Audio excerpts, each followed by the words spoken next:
The Indian diaspora is killing us. Okay, they are. Not literally. Not literally, but and it maybe in a good way, but killing us in terms of competition. Okay, people are traveling from India to all different countries all throughout the world, and they are more successful than the general population. That is true in almost all of the countries that they're in. Yes. And it's certainly true here in the United States. It is. So I'm going to give you a couple examples. Put up the graphic. It's Indians versus general population in the United States. Just to give you an example of how much they're better in terms of education and employment. So the Indian diaspora in the U.S. is only 1%, except when it comes to graduate school population in the top universities in the United States, they make up 13% of the population. By the way, they're not even close to 1% of the population. They're less than 1%, and they have 13%. That's a giant number of the graduate students. In the United States, 67% of Indians have bachelor's degrees. Now compare that to 28% of the general population in the United States. Beating you with a whooping stick.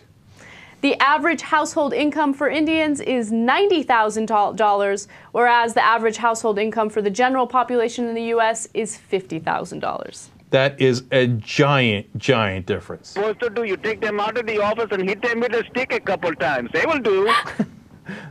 Okay. Now, look, we're giving you those numbers, one, because they're true, and it's a news story.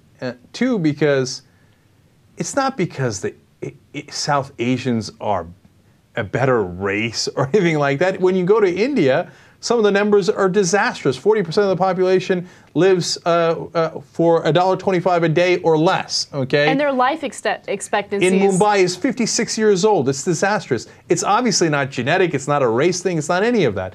It's that in the diaspora, in the Indian community, there is this work ethic. There's an expectation of going to school and doing exceedingly well. And then what they have actually above even other Asians is they're more willing to start their own businesses, right? More initiative, et cetera. It's a great combination. It's a great cultural combination that they have going, and that's why they have success. So what I'm saying is the rest of us should all learn from that, right? So if a culture does something right, that's awesome. We should, adapt that and have everybody do it, right? So Asians should be more willing, other Asians should be more willing to start their own businesses, as an example, right? And certainly you should emphasize education more, which Indian communities do. And the list goes on. And you see the proof is in the pudding. 50,000 versus 90,000. As an average, they're nearly doubling the average. That's unbelievable.